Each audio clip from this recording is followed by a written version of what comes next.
Bom dia, amigos. O programa Agronegócios está começando e traz uma informação muito importante para a pecuária capixaba.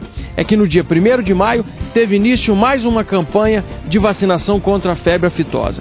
Durante o mês nós vamos voltar a falar sobre esse assunto, mas fica aqui desde já o nosso aviso, o nosso recado para você, pecuarista. Não deixe de vacinar o seu rebanho. Veja também o que você vai acompanhar no programa de hoje. Viajem conosco ao Instituto Federal do Espírito Santo, campus Santa Teresa, e conheçam o cultivo de uma lavoura de milho para silagem e os projetos voltados para a suinocultura, além de uma entrevista com o presidente da CCN.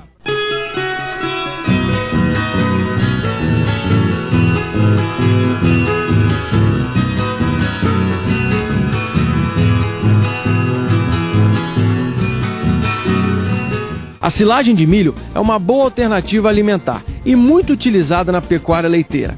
A nossa primeira matéria traz uma orientação muito bacana para você que utiliza da silagem na alimentação do seu rebanho.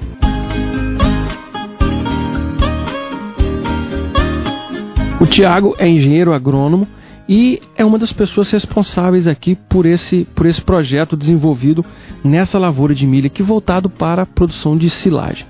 Agora, Tiago, nós mostramos há uns dias atrás, nós visitamos e fizemos uma matéria sobre uma produção de milho voltado para a comercialização do milho verde. É interessante a gente mostrar se existe alguma diferença no processo. Vamos começar. A variedade do milho é a mesma?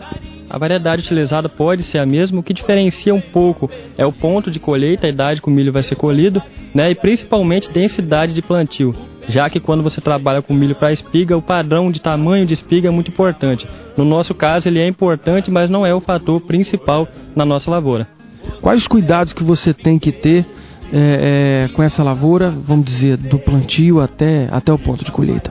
Basicamente, primeiro é questão de densidade de plantas na área, né? Nós estamos numa área de 12 hectares, né? Fertilidade extremamente importante, a gente trabalha com adubação de plantio e cobertura e principalmente irrigação, que na nossa região é um fator muito limitante à escassez de chuva.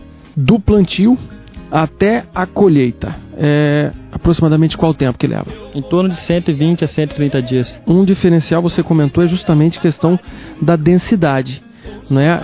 Numa área, como nós mostramos lá para o milho comercializado em milho verde, você tem a quantidade menor de pés por hectare. Aqui não, aqui vocês podem plantar mesmo, né? Isso, a gente tenta adensar o máximo, né? Lógico que também isso tem um limite para a gente não perder também padrão de espiga, que é importante, né, para o processo de silagem, mas a gente tenta colocar o máximo de plantas por hectare para a gente ter uma resposta positiva em termos de produção de silagem.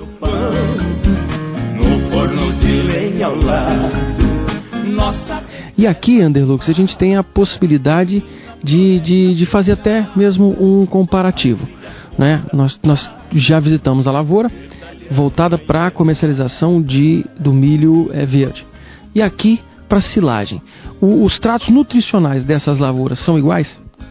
Bom, Valfredo, aqui foi feita uma adubação de plantio, como lá na lavoura do Alailson, e também apenas uma adubação de cobertura aos 25 dias. São tratos parecidos, uma vez que lá a gente aumenta a quantidade de nutrientes, porque a produtividade lá é um pouco maior do que aqui. A gente até orienta aos nossos produtores que querem obter altas produtividades a fazer o uso das tecnologias, da análise de solo, da adubação, da escolha correta da variedade. Com certeza existem meios hoje para que a alta produção possa ser alcançada. Sou um bocão sem chumaço que já não pode cantar. Professor, aqui nessa lavoura vocês estão trabalhando só com milho? Bom, só milho, né? Existem outros tipos de lavouras também, com culturas anuais, com também produção de soja também junto com milho, mas isso não é muito comum. O que é mais comum é o plantio de uma planta, e o milho seria a planta padrão para a produção de silagem por causa das espigas, por causa do açúcar das espigas, e a gente espera, com uma lavoura dessa, uma produção estimada de 40 a 45 toneladas de matéria verde por hectare, tá? Então essa aqui nós estamos numa área de mais ou menos 12 hectares, né? Essa área de 12 hectares nós vamos estimar uma produção média de em torno de 40 toneladas para poder abastecer o nosso setor de produção de bovinocultura. A minha imaginação, o caso é que eu não posso. Ocorre de 28 de abril a 10 de maio, na cidade de Uberaba, Minas Gerais, a edição de número 76 da Expo Zebu, o maior evento, o maior encontro da raça Zebu no Brasil. O tema esse ano é Genética Zebu, Futuro Sustentável. Por isso, durante a semana nós fizemos uma visita ao presidente da ACCN, Associação Capixaba de Criadores de Nelore. Veja como foi. Doutor Nabi, um dos assuntos abordados durante a Expo Zebu 2010 vão ser as questões ambientais. Como é que você enxerga isso? Esse assunto é um assunto bastante extenso e com um grande conflito entre ambientalistas e produtores rurais. Não somente pecuaristas, mas agricultores, pecuaristas, enfim.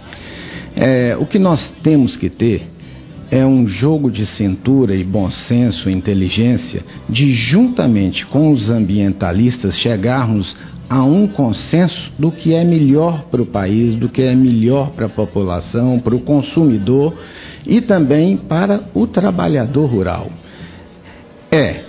Na nossa intenção é tornarmos o desmatamento zero, mas nós temos que discutir as áreas de APPs, que são as áreas de encosta, de morro, de várzea, de baixadas. Isso que nós temos que discutir, porque de acordo com a lei florestal brasileira, se formos seguir rigidamente esses princípios e a lei, todas as propriedades rurais capixabas que já são de pequeno tamanho ficarão extremamente prejudicadas e terão que reduzir muito a sua produção, levando um grande prejuízo aos trabalhadores rurais, produtores rurais e principalmente a parte econômica e fiscal do Estado do Espírito Santo.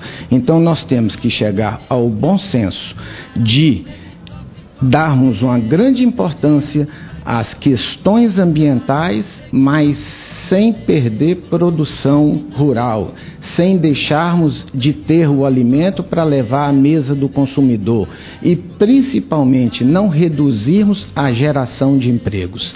Temos que lembrar e deixar bem claro, se nós estabelecermos condições rígidas ambientais, o Espírito Santo, segundo a SEDAGRO, terá um prejuízo em torno de R$1 bilhão anualmente e uma perda de mais de 120 mil empregos. Então, baseado nisso, nós temos que ter o bom senso e um jogo de equilíbrio, fazendo com que a gente não perca condições e qualidade de vida, dando a maior importância para as questões ambientais, mas ao mesmo tempo valorizando a produção rural, gerando empregos e levando o alimento para a mesa do consumidor em preços acessíveis. E no segundo bloco a gente fala sobre suinocultura. Não saia daí, a gente já volta.